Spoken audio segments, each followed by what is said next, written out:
Okay, so welcome everyone. Thank you a lot for tuning in at a later date, and thank you very much to the folks that have come here on the day. So what we're going to have a look at today is just a little technique that I've been using when working with leadership teams. This has predominantly been used in a distributed context, but can work just as well across various borders and time zones as well. So I am hoping folks are feeling a little bit interactive today. It doesn't have to be extremely interactive, but a little bit would be nice because we'll be jumping into Miro for the duration. And just to assist those that are going to be looking at this in future, I might actually share my screen as well. As soon as I figure out the technology to do so.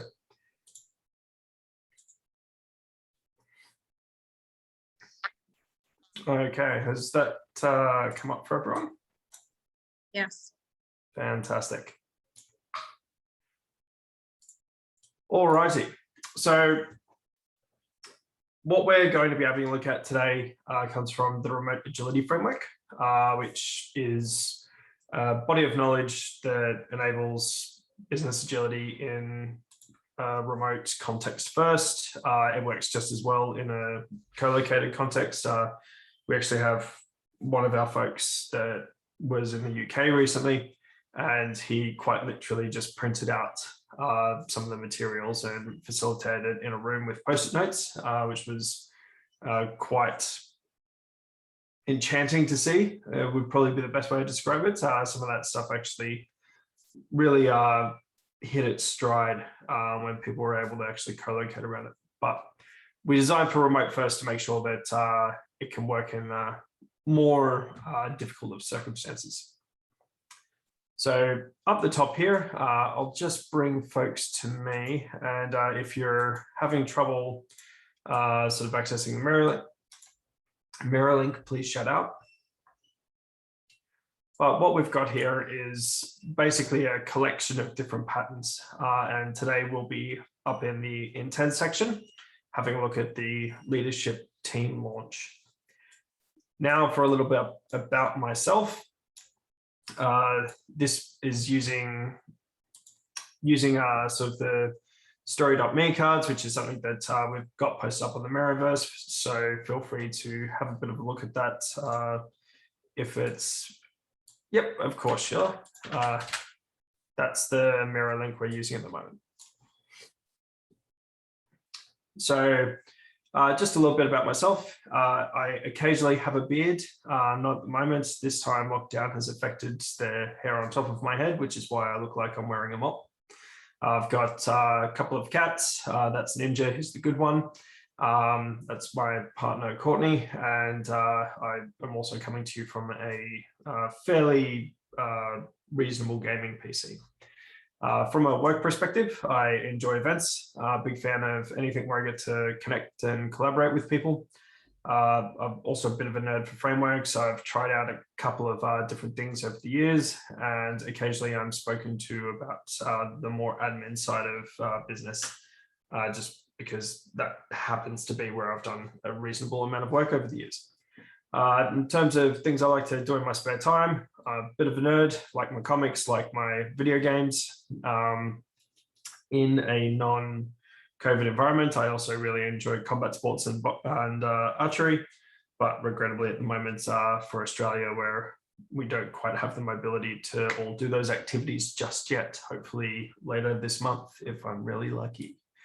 And in terms of just a few personal indicators about myself, I'm fairly passionate, curious, and empathetic, but I also need to watch out for my complete lack of respect for a personal whip limit. That's sort of something that'll run me into trouble every now and then. And I can also be stubborn to a fault, sometimes an incredibly large fault. So that's just a little bit about me.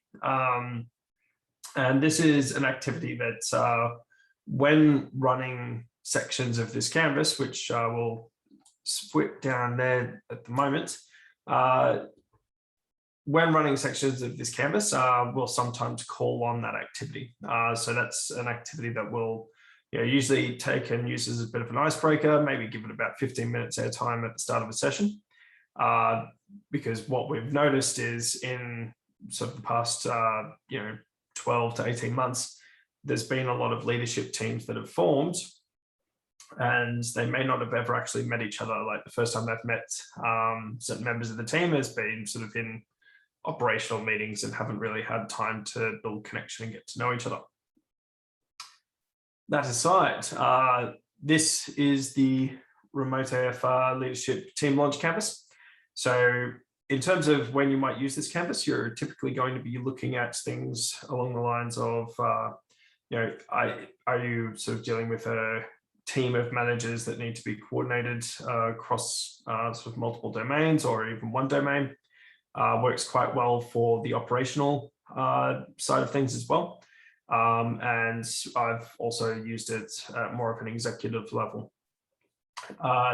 We're only going to be looking at the middle section of the canvas because it's one of the easier ones to work through in a conference. But I've just popped large dark stickies up there, so you've got a bit of awareness of what else is there. So when we're looking at any of these launch canvases, essentially you use the system of workspace to clarify, understand, and then fix the mess in the organization or in the team. The operational cadence is a fantastic place for saving time and streamlining your communications, reducing meeting times and that kind of thing to only the most valuable stuff. We're going to be looking today at building connection, which is in the remote team alliance section. So I'm going to, with a little bit of hope, see how interactive we're feeling. So just confirming everyone's got access. No need to sort of come onto camera or go off mute if you're not comfortable to do so. Happy to operate this from the chat. But if I could just get some emojis from folks letting me know that you've got access at the moment. Fantastic. So what would be absolutely lovely is if we could just get a couple of ideas. So we're going to go through this as a mock team. Happy to use the conference. Access Agile is the thing that we're a team about or rallying around. But could we just get a couple of ideas, whatever you like, really, around what might be a reasonable team name for us today?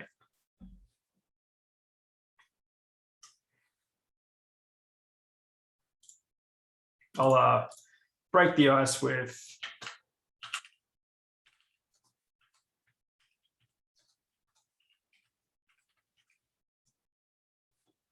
ideally I can break the ice with less spelling errors.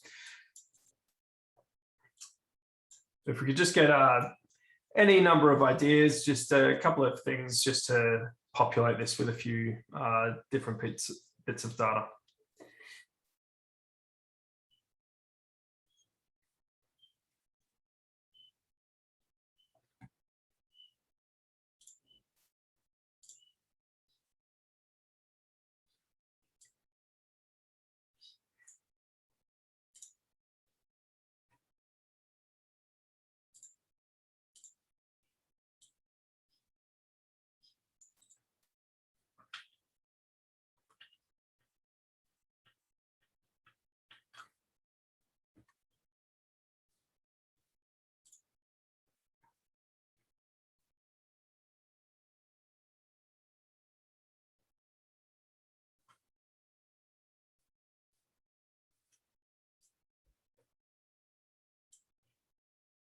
And if you're getting lost on the mirror board at all, feel free to click on my face. It should be up in the top right-hand corner.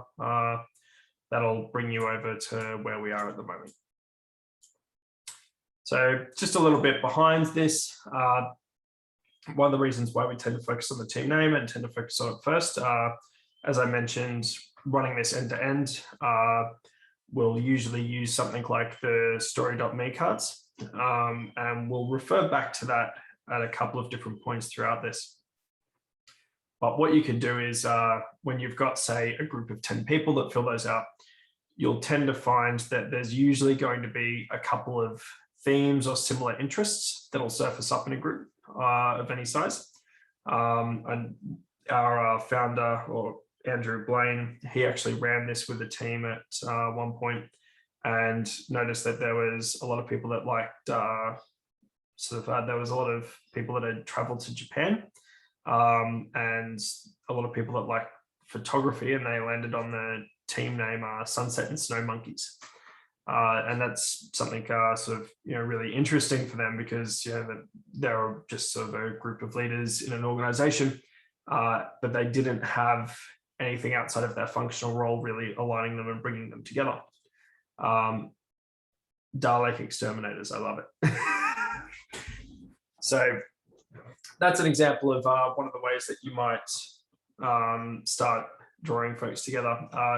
You'll also run into circumstances where, particularly if folks are a bit time poor, they might not be as interested in a team name, or they might already have one, which that's fine. You can just populate the data as well. So just for the sake of the exercise, and just to model through how we might do this in IRL, could I just get folks to drag over? I've brought out a few dots up in that top corner. If you could just drag a dot over to whichever of the names you're the most interested in. I'll go first. I liked the Dalek Exterminator one, so I'll probably drag mine down to there.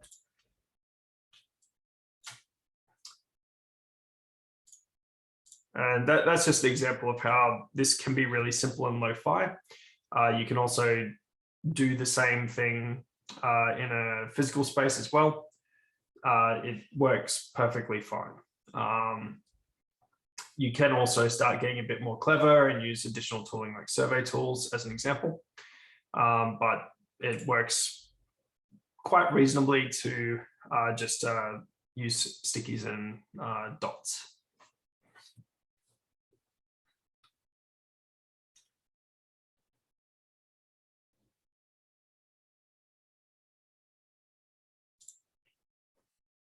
Okay.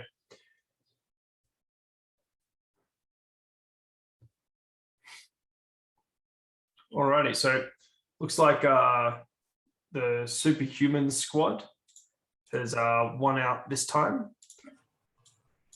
I'll just shuffle this one over to the side for a little bit of reference, so we can come back to that later if we need to, which on things like team name isn't necessarily always going to be as much of an issue, but it's come up from time to time before where people have wanted to revisit that as they've pushed on through. All right, next up, we've got the team purpose. So it is quite normal for teams to have something in place for a team purpose, depending on what the stage of maturity is for the organization. I'm going to take a bit of a liberty here and assume that most of the folks watching this or here today have some familiarity with agility. And so you've probably seen things like mission statements, social contracts, elevator pitches. Any of those gamut can fit in just fine here and can work quite well. We've got a little bit of a syntax there that is trying to tie the team purpose specifically to strategy when you're looking at the lower section here when we talk about the aim, the why, and the goal, or what we're looking to achieve. So just for today, so if we're the Superhuman squad and we're a collective of amazing people, even if it's just one or two ideas, what do we think our mission is here today, or as a part of the Access Agile conference?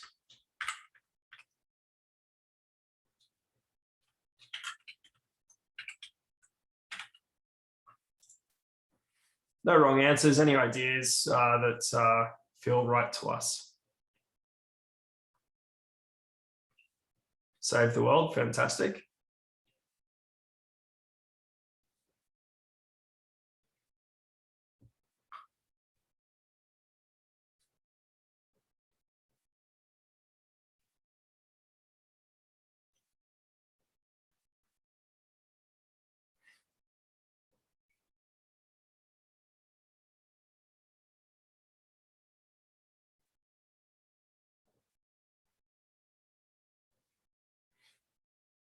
help teams get better, spread love, eradicate hate. It's all beautiful and altruistic things. Everything I'd come to hope when attending an Access Agile event.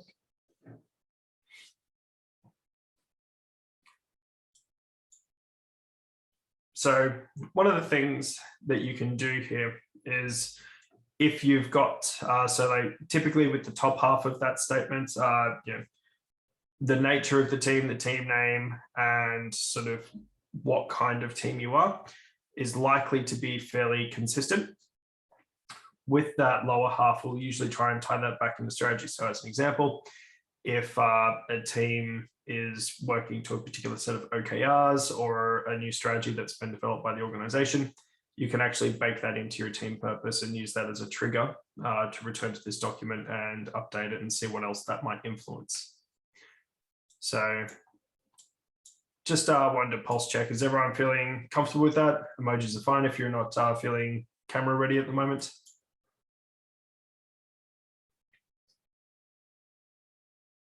All right, fantastic.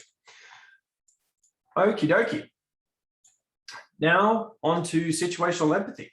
So situational empathy is something that I am particularly passionate about. Essentially, all humans at this point in time work in different contexts, and I don't think that that's necessarily something that's confined to a remote working environment. If you have people that are working on different floors of an office building or working distributed across different time zones, they're going to run into some of these things regardless.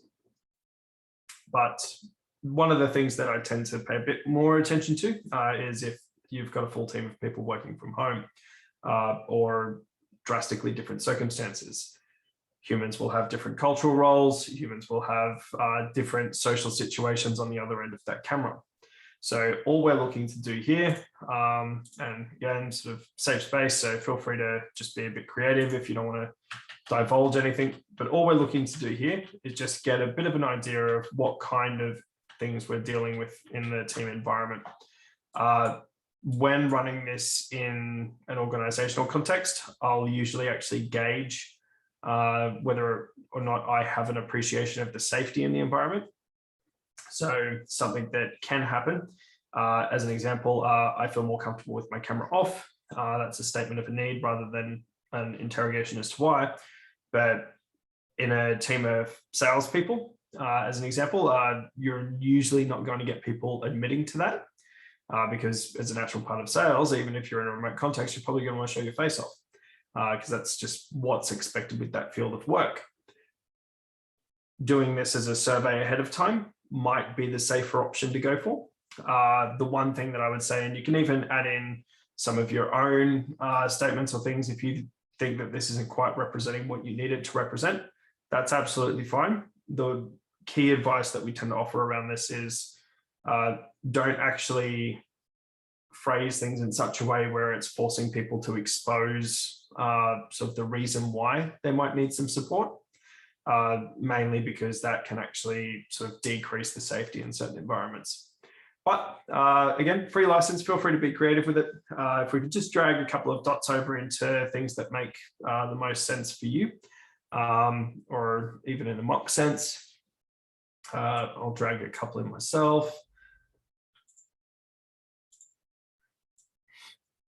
And again, similar to other areas, all we're trying to do is just get a bit of an idea of sort of what's the distribution of needs that we have. You'll usually find that off the back of this, there'll be a couple of outliers and a couple of big ticket items where it's like, this is just a shared pain by everyone based on how they're working at the moment.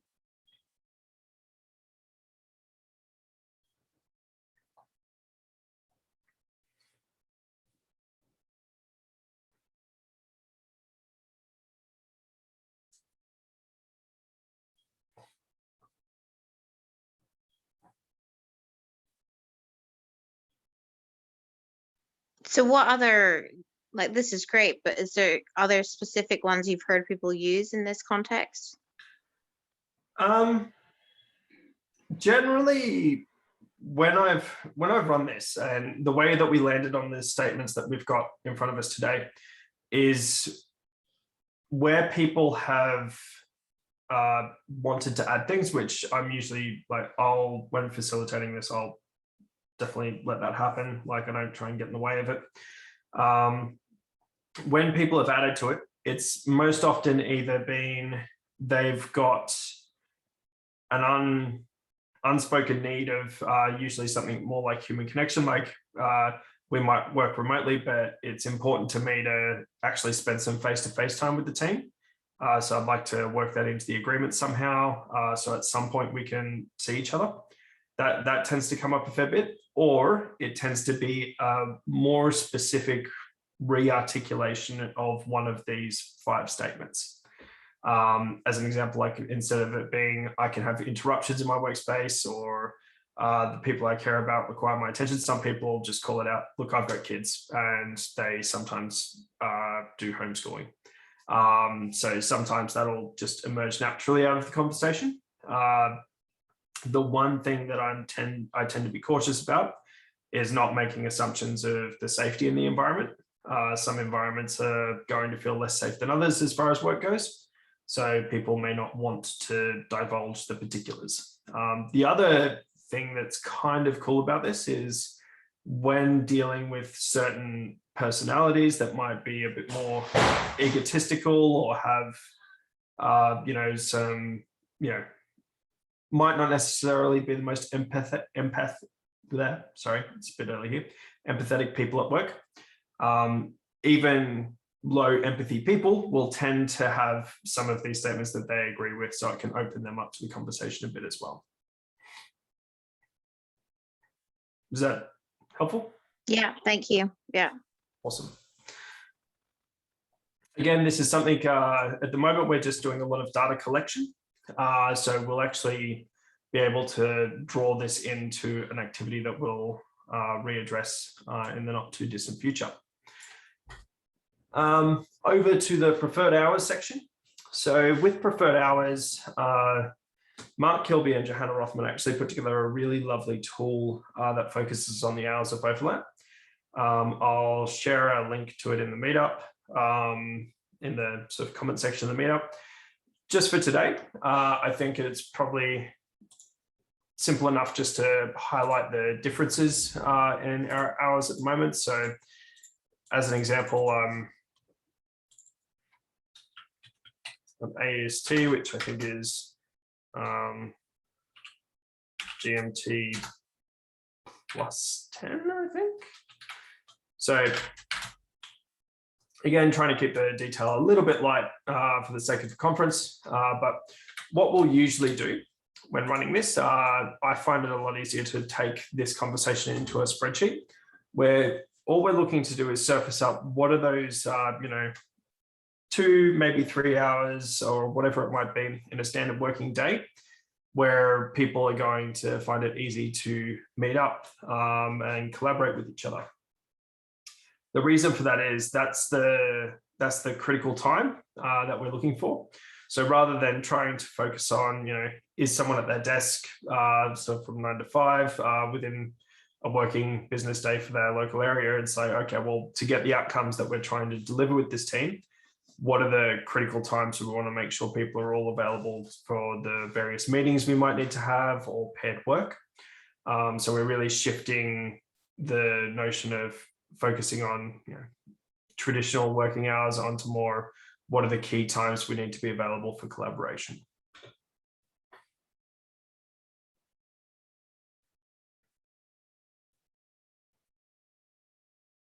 And usually with the amount of time zones that we've got in, just there's 6 of us here at the moment, and we've got actually quite a number of different time zones. So in a real world, I'd sort of take us into a Google Sheets or an Excel sheet, use Mark and Joanna's hours of overlap tool. There's a bunch of different ways that you can go about it. Again, this is another great candidate for if you're dealing with folks that are a little bit time poor. You can sort of handle that through survey tools or other working documents ahead of the session or after the session. What we're looking to do with these sessions, particularly once we're sort of, a bit fluent with how to run them, is actually reduce the contact time required to get the outcome. So that's about it for the preferred hours. Again, we're trying to match these things up and see what the common issues or common sort of opportunities that we've got across different spaces. And over in team collaboration. So the SCARF model, if you're not familiar with it, is essentially a good tool in a leadership space for people to have a candid conversation with each other around sort of what's important to them. So I'll give a quick run through just in case the folks on the call at the moment aren't as familiar with it. So status is essentially how much value do you place on your relative importance to others. Certainty is sort of, how concerned are you about the future? Are you pretty happy-go-lucky? Autonomy is your sense of control over events. So, sort of in the Agile space, we tend to advocate autonomy within reason quite a lot. So that one's probably something a bit close to home. Relatedness is our sense of connection and safety when we're connecting with others. And fairness is our perception of, are things equal in the exchanges between people? Now, this is sort of one of those areas where you can find people will sort of try to represent things a little bit differently or might be a bit nervous, although generally I've found, and this is one of the things that are more unique to the leadership version of this canvas, generally I've found that those areas, people are actually quite happy saying, no, this is important to me. As an example, you'll find quite often in Agile circles, status doesn't tend to be one of the higher ones, whereas I ran this for a group of execs, and one of the participants was quite happy putting it at like a 4, because they're like, I wouldn't be here if I didn't care about my status.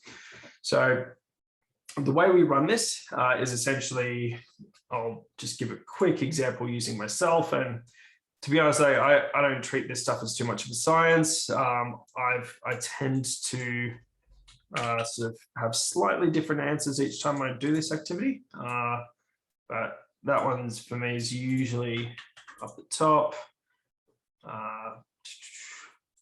Probably autonomy then. Let's go over there. I really don't mind too much about certainty. So that's an example. Just felt it would be easier to show an example rather than talk through the instructions. I usually will actually model this initially when running in a workshop and just be like, so folks, add your own. The trick is you can only have your initials in there once per color. And that way we can see where there might be similarities or differences between the different team members. And the reason that this is important is if, as an example, if you could imagine an environment where people might be, sort of a lot of folks in it might be craving a lot of certainty. And then you've got these 1 or 2 actors that are really intent on their autonomy. Immediately you've got something where, those two could clash if they're not appreciative of each other's needs. So that's all we're looking to do, just surface this stuff up so we can have a conversation about it if needed. This particular section in and of itself will go exactly as long as you allow it to. So once people get started on really pulling the stuff apart, you could spend a good couple of hours here if you sort of let it run that way. My suggestion would be if there's a lot of value in it for a particular group, allow it to become its own session rather than necessarily sort of trying to stop midway in sort of running this for a group of 10 folks with their home context, something that they're familiar with. You'll often find that the timing of certain activities will balloon. The team purpose is a perfect example of that. Again, people will be very comfortable to scrutinize that to the nth degree and try and get it right. Usually I'll just go, for something where it's articulated well enough in some post-it notes, and let folks, hammer out the specific words post-session. As we can see here, we've got sort of a interesting little curve. There's a lot of weights that we've put down in the sort of lower half around the relatedness, the autonomy, the fairness, and slightly lower rankings when we go up to status and certainty. The one thing that I would say is when running this, some folks can get a bit squeamish about putting high ranking in status. So it's important to drill home this isn't a space for judgment. Hiding what your needs are or what's important to you is going to be detrimental to the team over longer duration. Thankfully, in most leadership teams, you'll usually have at least one or two people that aren't going to sort of hold back too much on that. All right, I might just pulse check in on how that's landing. Emojis, any questions on that part? So what's the relevance of only having one per number? Is that to stop everybody going like 3-3 in all of them? And yeah, okay. Forced ranking, because otherwise you will find people will usually go, like, no one will have a 1 or a 5 in anything, and folks will sort of just go for the average, and it also will cause a bit of grouping. It doesn't sort of draw out the differences between people, which is what you're really trying to nail on here.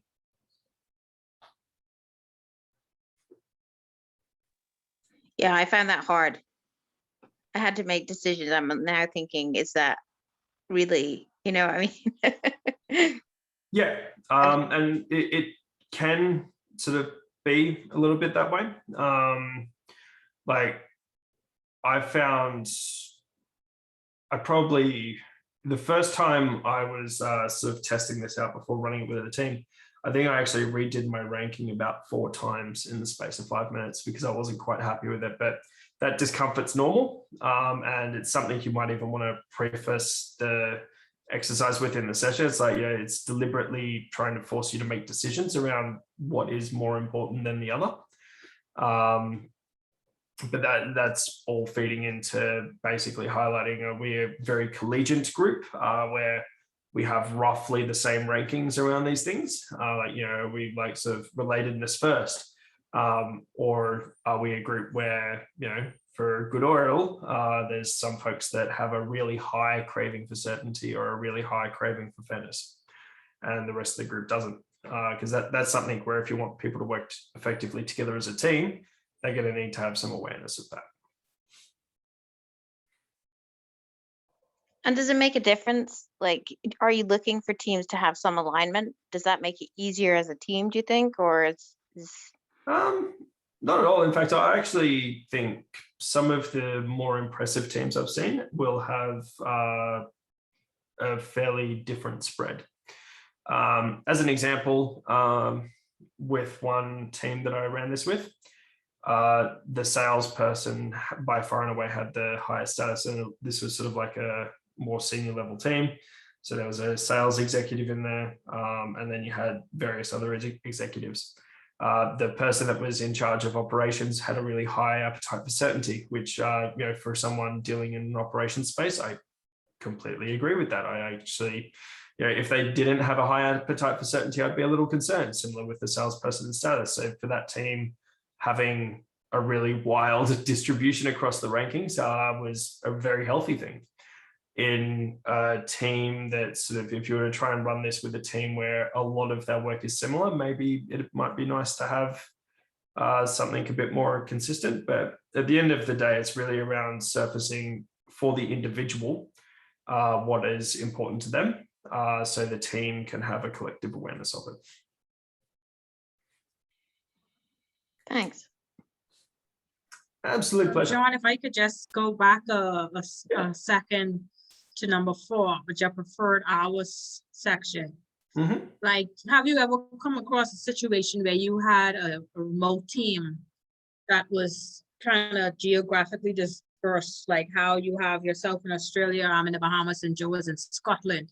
Like it would seem kind of almost impossible for us to have overlapping working hours. So how would you deal with a situation like that? So the more radically dispersed a team is, the more inclined I would be to go for something like Mark and Joanna's hours of overlap tool, which is essentially a spreadsheet that, you know, everyone populates their preferred working hours, and then you just look for where it's green. If I still don't have any overlapping hours, to me that indicates one of a couple of things. Either one element is that maybe there's an operating model concern there, like how realistic is it for these people if you've really got, you know, all members of the team and there's no time where, like, you can't even find 1 hour in a 24-hour block where they can come together. That's potentially a concern.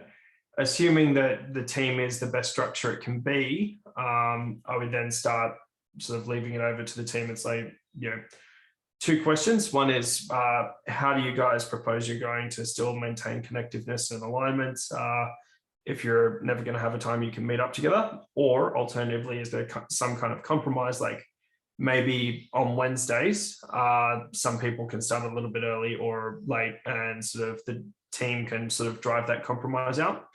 But again, that's sort of assuming that you can remove the constraint of a standard working day. You can't expect people to make compromises within that team around when they can meet up, regardless of the sort of time zones at play. If you're then going to say, oh no, sorry, like I don't care if you've had to start at 7 a.m, we still expect you to work through till 5. That's a bit asinine and not something I'd encourage. And sorry, Andrea, was that useful? No, yes, it is. I just was saying thank you. That's very useful. Awesome. And Sheila, your hand is up. Yeah, I just wanted to say I've worked with teams where sometimes we had to go 24/7, so we kind of had to do a handoff. And I've also had teams where there wasn't much overlap, so we made agreements either that people would adjust their hours, as you were saying, or we did something like a scrum of scrums where most of the time only 1 or 2 people from the team would have to attend, depending on the nature of the meeting. And then we had a lot of asynchronous communication with different kinds of online tools like this. Yeah, absolutely. And also, in the past 2 years, things like your various recording tools and other tools for asynchronous communication have become drastically sharper. So that's a space where I'd suggest, you know, is there also some tooling that you can bring into the context that's going to make it easier for people to transfer information or even socially connect asynchronously.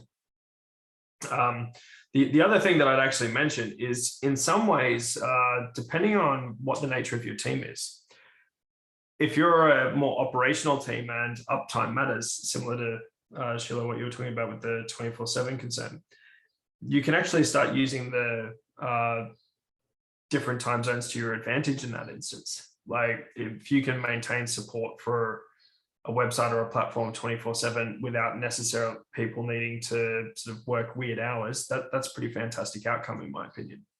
It's just around how do you enable that group of humans to still work together and feel like a team while they're doing that.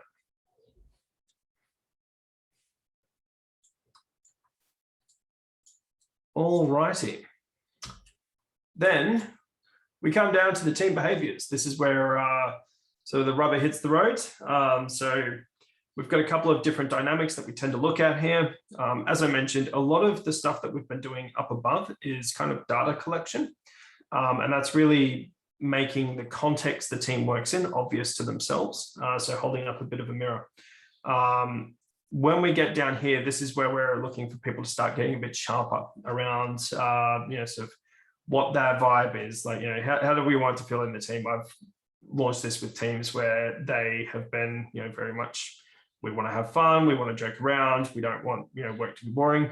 And I've also had teams be really forthcoming with they want to get their work done and not need to talk to each other outside of that, which is a thing to respect as well. You also want to surface up what you can count on or expect from people within the team. What will make the team grow even more? It should go without saying, but I'll say it again anyway. I'm not referring to headcount there. We're more looking around, if this is the launch pad for the team, how do we sort of improve things? How do we upskill? And then we've also got up in the top hand corner, one of the things that I'll usually pick on the most here is how do you want to be together when things get difficult? One of the most productive things a couple of team members might be able to do in a day is argue. But you want to make sure that that's happening in a respectful manner and actually leading to value instead of people just wasting air. So I'll typically get folks to be pretty sharp around what their expectations is for navigating difficulties.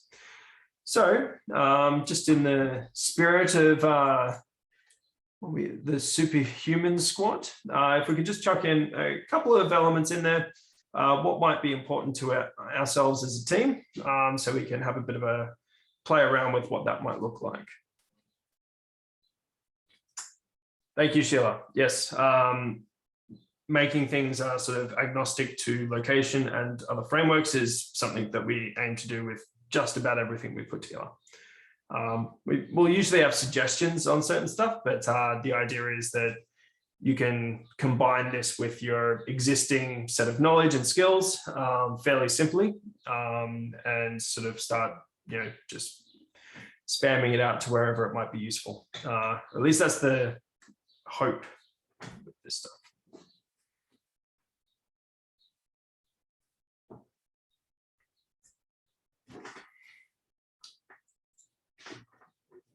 So we've got support, respect, some fun, trust. I'm liking this team. Sounds like a nice place to work.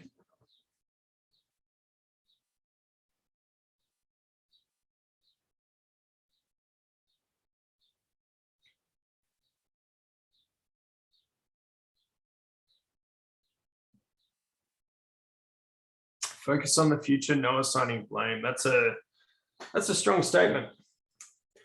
Now, and something, and this is probably a more nuanced thing that I tend to focus on off the back of having run this activity a number of times. Respect sitting in the vibe for the team quadrant, 2 thumbs up. I think that's fairly implicit. If someone put just the word respect over in the how do you want to be together when things get difficult, as a facilitator, I would probably actually zero in on that pretty quickly and ask for more context. Again, coming back to that, sort of different people will make different meanings of a single word.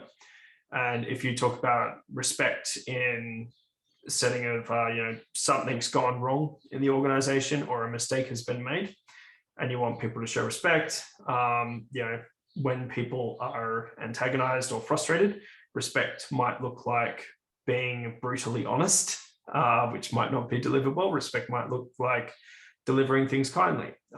People will interpret that stuff differently, which is absolutely fine.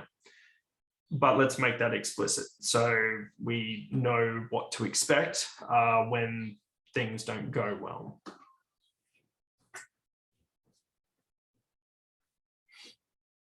Conversely, in the vibe space, I'll usually let whatever the team put in there be what it is, because again, sort of it's the team's vibe, not mine. It's just on the right hand side. I find when we talk about how's the team going to grow, if it can be metricized and it's reasonable to metricize it, I love throwing numbers on things so they know if they're doing it or not. And explicit policies around arguing is one of the more valuable ways I've found over the years, just to make sure people aren't getting frustrated at the way they're communicating, even if they're frustrated at something that's happened.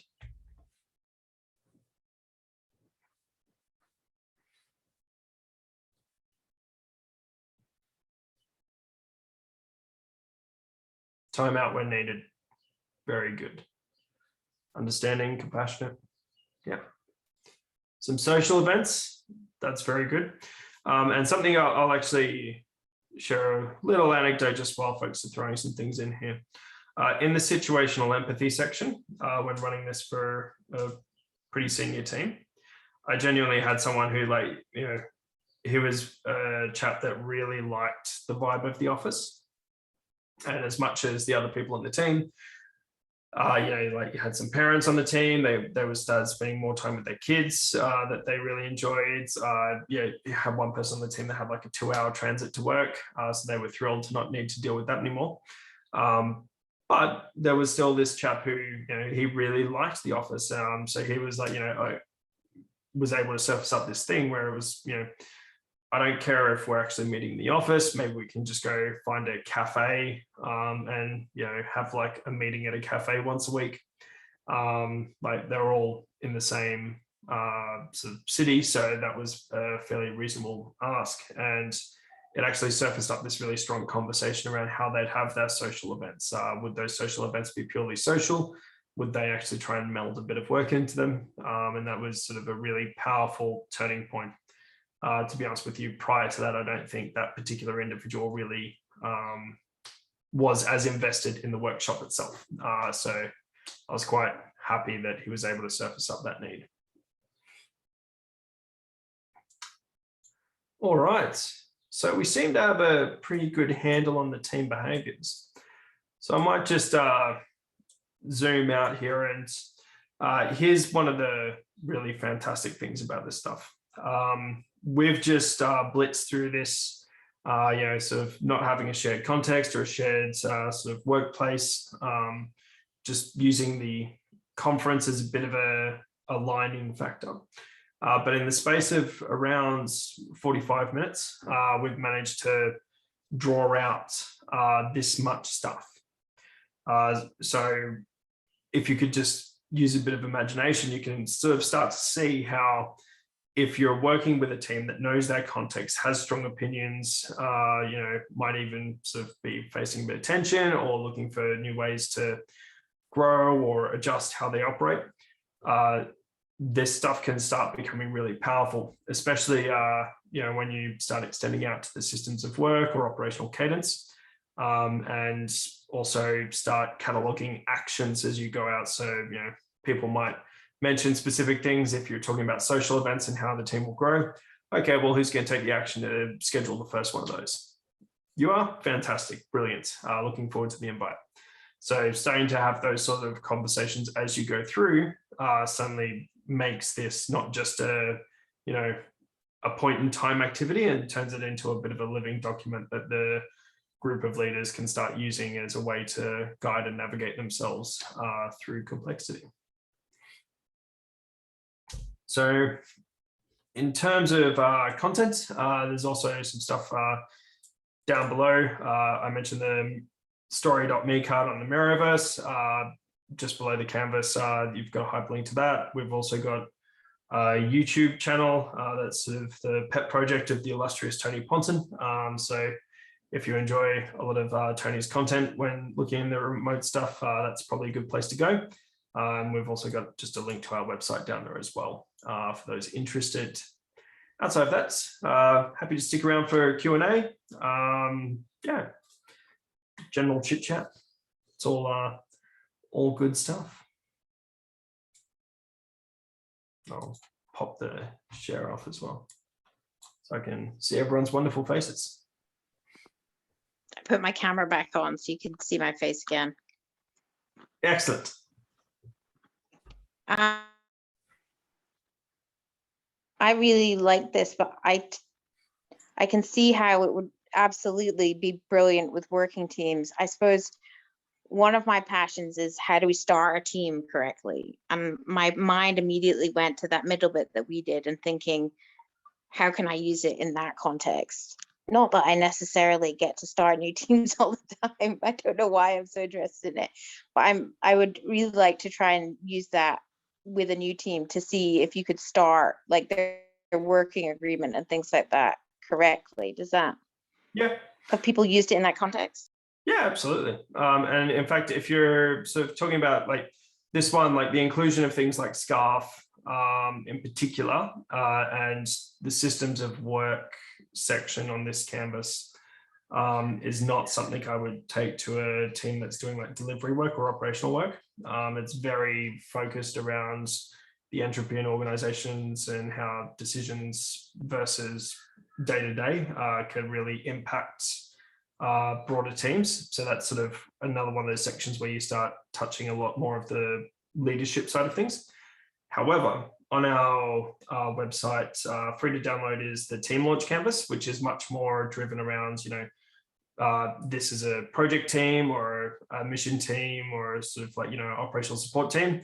You know, take out a couple of hours, let's get them up and running. There's a bit of a space in there for you to do things around, you know, like your visualization of your flow of work, that kind of stuff as well. So that's probably a useful thing to experiment with. Thank you, I will. Awesome. So do you work with, you tend to work with the higher level leadership teams, basically? Is that where you guys come in? I'm fairly, so Andrew in particular, who's the founder of Remote, he tends to do work nearly exclusively in that space. I've always had a bit of a passion for the team level.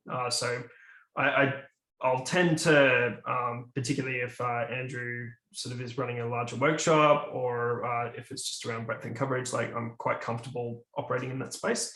But I tend towards, just driven by personal interest, I suppose, I tend towards sort of, you know, folks at the coalface. That's where my passion is, and also kind of what brought me to agility in the first instance. So I just find my desires naturally gravitate me to that space. But what we've put together with this versus the team launch canvas that's on the website, the team launch canvas is very activity oriented in terms of, like, you know, helping teams set up, you know, reasonable remote events that aren't going to burn people out with like 9 hours of Zoom a day. You know, visualizing the workflow. So even if you don't have the influence to change it yourself, you can point at it, and it's a very visual distinguished image of like, hey, leader or a person of influence, this is where the system is broken. If you don't fix it, it's never going to move fast, as well as a lot of the social contracting stuff that we experimented with today.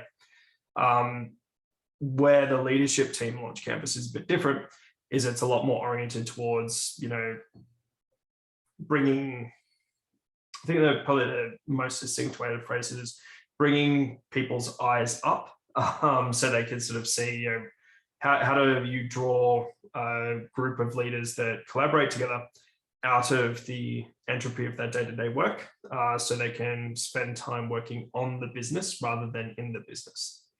And that's where they can start making those, you know, mystical 10x improvements rather than sort of getting snowed under with the drudgery of day-to-day. Also, by the by, it tends to generate a lot more autonomy for the teams that report to them. So I'll usually take that as a win. That's what I was thinking. Absolutely.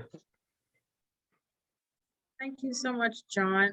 I'm listening to your presentation and I'm trying to figure out how could I incorporate this into what I'm doing in the Bahamas, as far as I'm the founder of the Bahamas project management community, which I'm trying to merge Agile into that, but right now that's the name we're running with.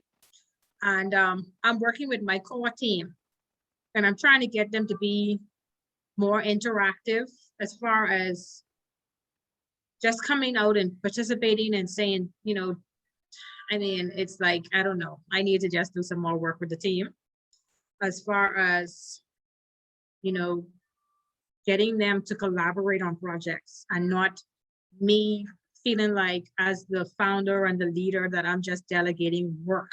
Like I want it to be collaborative creativity and not me saying, okay, this is just the task that need to get done and assigning tasks. So I need to find some kind of model, I don't know what it is yet, that I could probably introduce them to, and we could work around and come up with some kind of strategies to just work better as a team.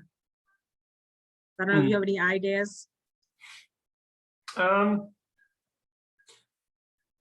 couple. I mean, in the absence of already having a social contract of some kind, or, you know, and it's kind of the rules of the playground, right? If you don't have that already, I would suggest getting a version of that in place.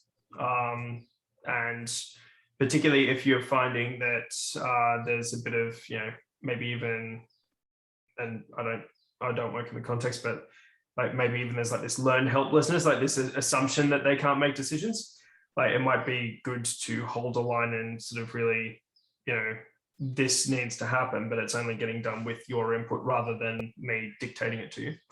That could be a way to invert things a little bit. The other thing that I would suggest, which might be a bit of a deeper conversation than something to go through today, but looking at things like your OKRs, and ideally sort of taking it back more to the original intent of OKRs rather than what it's become in certain organizations, but really like looking at, you know, what are ways to free things up so, you know, it's more of an intent-based model rather than a ticket-based model. Because when folks, like a lot of people can get a bit stuck on, you know, I really want to just sort of finish and clear off the tickets, which is fine, but there's also going to be folks in any collective of, you know, so if you find 10 people, it's unlikely to me that all of those 10 people are going to be finding that nourishing. Like you'll usually find at least one or two folks in there that are quite comfortable, like, you know, sort of having a bit of a longer lead and running with stuff. It's just there's something else in the way. Got you. So I reinterpret all of that to say, focus more, or try to get the team to focus more on outcomes versus outputs. Yeah, generally speaking, like there's certain teams where outputs can be pretty important.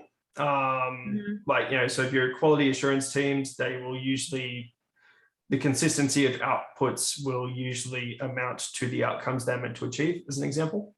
A lot of operations teams can also be bound by that. And yeah, I would class them as an operations team, but sales teams are also very similar to that in certain instances of reporting. That said, if you're sort of got this community in place, you know, so the longevity of communities is usually driven by, you know, the intrinsic passions and things like that. So, you know, really anchoring things to the outcomes, like, you know, what's the change we want to make as a group of humans, and sort of, it also frees you up to be a bit more aspirational about things. Like there's always going to be a certain sequence of steps you need to go through, but anchoring things to, you know, like as an example, for Remote AF, we believe that remote working provides an opportunity for, you know, a more sustainable and equitable future. That is a big statement of significant magnitude that may or may not be achievable within my lifetime. But if for whatever reason, Andrew decides to go skiing for like 3 months, I don't need him to tell me on a day-to-day basis what I need to do to achieve that goal, because I will continue to make steps towards achieving that goal regardless of his presence.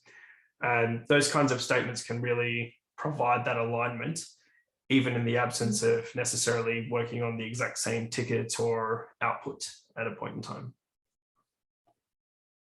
Gotcha. Totally agree. Totally agree. And I think, you know, sometimes with organizations, we fail to look at succession planning. I was so disheartened to hear that we had one of our local newspapers, the founder passed away, and now the whole company just was dissolved because, you know, one person died. And I'm like, this has been around for like 35 years. How come? How is this possible? You know, but it's just leadership. You know, poor leadership. Yeah, that's a pretty woeful outcome, to be honest. it's one of those things where it's not just beneficial in terms of like, there's so many valuable things you get out of providing that support to people. Like it encourages growth of an organization. It creates more resilience, not only in the sort of unfortunate outcome of someone passing, but also in terms of, massive shifts in the economy. A lot of the informal structures, and I'll bring this context really close to home, but during the past 2 years or so, Australia has had a couple of cities that have been very rigorously locked down and had lots of measures put in around quarantine. That has had a demonstrable effect to the social infrastructure in Australian financial institutions, which used to be how everything got done. It would be, sort of like the people you go to coffee with. You couldn't do that anymore. Or at least it was like this weird janky thing, and you were too busy sort of attending different Zoom meetings to stay on top of what was happening. And I would argue that in some of those organizations, or at least in certain parts of them, they also had inadvertently designed in a lot of learned helplessness. So people were essentially without explicit direction or being told to do a thing. They would just essentially sit there for a couple of hours a day or an entire day, not working, because they were just sitting there waiting for the order to come in. I can imagine that wouldn't have been the outcome that their leaders would have wanted, but that's sort of the system that they found themselves in. Well, now in US financial institutions, a lot of times you need to build consensus. So those meetings need to happen in order to make sure everybody's moving in the same direction if you're developing a new product, or even sometimes if you faced a problem with an existing one. I think particularly when we talk about specifically the notion of building consensus, which I think is valuable, what I would challenge, particularly at the leadership level, is a bit of an interrogation of how they make decisions for different types of things. So consensus is a fantastic way if you need a lot of buy-in and alignment. But what tends to happen is, in a consensus-driven environment, is then most of the decisions happen by consensus or through consultation.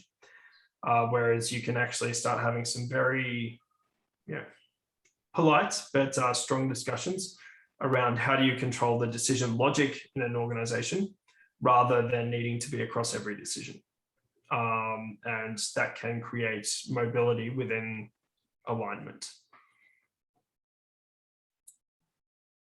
And that's where you start automating as well. There's some interesting automated governance out there, which looks at those decisions and tries to, the first thing is to try and add those decisions within the automation process, right? And then they look at the patterns that happen in those decisions to try and take away some of those decision making. Is that right? I'm just jumping out there a little. Oh, there's a plethora of different tooling out there, and there's also something which I heard about recently was the notion of digital twins of organizations, which essentially allows you to simulate most things you could conceive of in a digital environment, so you can sort of forecast effects of various decisions hypothetically, depending on the data that you have at the moment. From what I understand, that's mainly, digital twin is mainly a tech that's emergent in the infrastructure and manufacturing space, because they're already so data rich that they can. But I'd be very excited to see that emerge in other industries as well. But even in the absence of automation, shifting, particularly when talking to leaders, shifting the discussion from something oriented around monitoring the detail of the decision to how do you control the logic of the decision.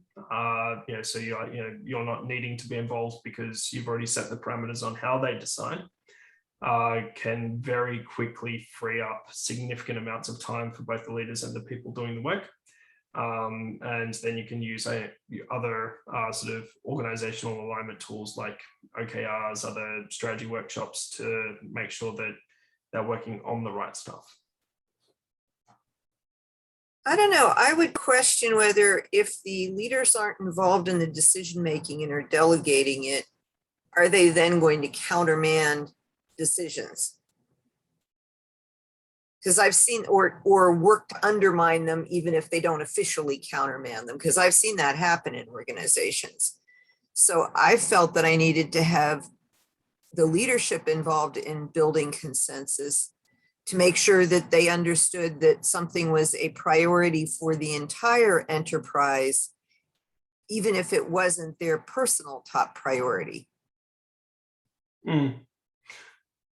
Which I think, yeah, it might depend on the kind of context you're working in. So, yeah, you will inevitably, in an organization of any size, eventually you'll run into, like what I would usually refer to as a white ant or a termite, like someone that might sort of, on the surface, it looks like things are swimming along, and then they might,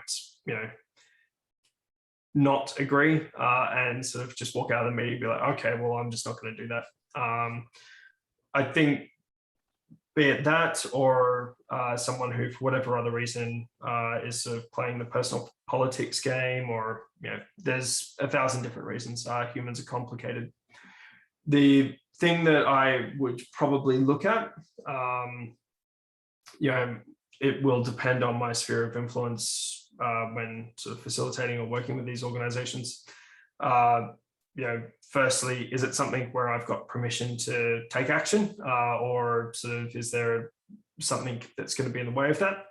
But assuming that's already a yes, I've generally found, particularly when putting things on, like using this visual format that we experimented with today, it tends to make people being a bit silly quite obvious. And as long as you treat it more as a living document rather than the point in time.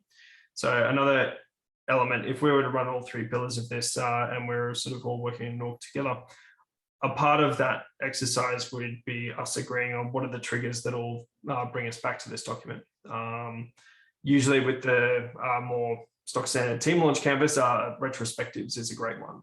People love coming back to this stuff on retrospectives, or at least having it available during them. In this one, it's probably more of a 6-monthly, quarterly cycle, if that, or it might be an onboarding tool for that leadership team. But when you start sort of keeping people a bit more honest by bringing that collective back to have another check, even if it's for 15 minutes, shame can be a powerful and sometimes dangerous, if handled poorly, motivator. And you can at least surface up the conversation. So even if you get people countermanding or undermining the decisions that they've previously made, you can have a fairly transparent discussion around, okay, was that motivated by you just didn't want to stick to what you said, or is there actually some other considerations that we need to bring back into that agreement? Especially when having the discussion around controlling decision logic. Because they might have countermanded it for a completely reasonable reason, and maybe their decision logic that they initially put together wasn't correct. It's a discussion worth having. And if that's not the case, then why are they wasting their time in the minutiae? They could be doing things vastly more valuable for the organization. And that works if they're really blatant about it. But if they're subtle, it's a different situation. And that's where I think you need to continually build the consensus and maintain it. And yeah, if you do have a team agreement on what you're going to do and what your focus is, then you can always point them back to, is this really supporting our agreement? Which I think is part of what you're saying. Yeah, and I also would want to say I don't actually think consensus is a bad way to make decisions. I think it can be very valuable. what I would say is it's also one of the slowest ways to make decisions.